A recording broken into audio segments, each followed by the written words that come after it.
देवराजसेव्यमानपावनाग्रिपङ्कजं व्यालयज्ञसूत्रमिन्दुशेखरं कृपाकरं नारदादियोगिवृन्दवन्दितं दिगम्बरं काशिकापुरादिनाथकालभैरवं भजे।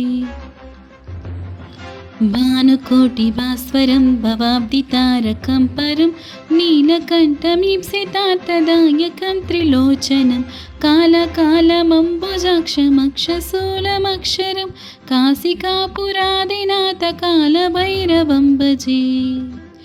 शूलटङ्कपासदण्डपाणिमादिकारणं श्यामकायमादिदेवमक्षरं निरामयं भीमविक्रमं प्रभुं विचित्रताण्डवप्रियं काशिकापुरादिनाथकालभैरवं भजे।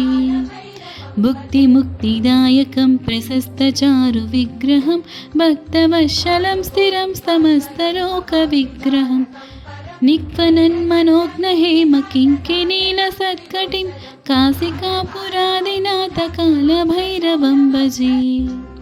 धर्मसेतुपालकं त्वधर्ममार्गनाशकं कर्मपाशमोचकं सुसन्मदायकं विभुं स्वर्णवर्णकेशपाशशोभिताङ्गनिर्मलं काशिकापुरादिनाथकालभैरवं भजे। रत्नपादुकाप्रभाभिरामपादयुग्मकं नित्यमद्वितीयमिष्टदैवतं निरञ्जनं मृत्युदर्पनाशनं करालद्रंष्ट्रभूषणं काशिकापुरादिनाथकालभैरवं भजे। अट्टहासभिन्नपद्मजाण्डकोशसन्ततिं दृष्टिपातनष्टपापजालमुग्रशासनम् अष्टसिद्धिदायकं कपालमालिकाधरं काशिकापुरादिनाथकालभैरवं भजे। भूतसङ्गनायकं विशालकीर्तिदायकं काशीवासिलोकपुण्यपापशोधकं विभुं नीतिमार्गकोविदं पुरातनं जगत्पतिं काशिकापुरादिनाथकालभैरवं भजे।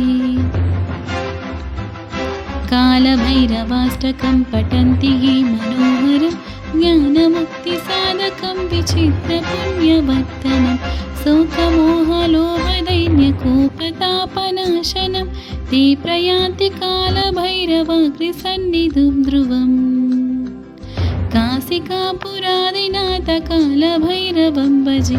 काशिकापुरादिनाथकालभैरवं भजे।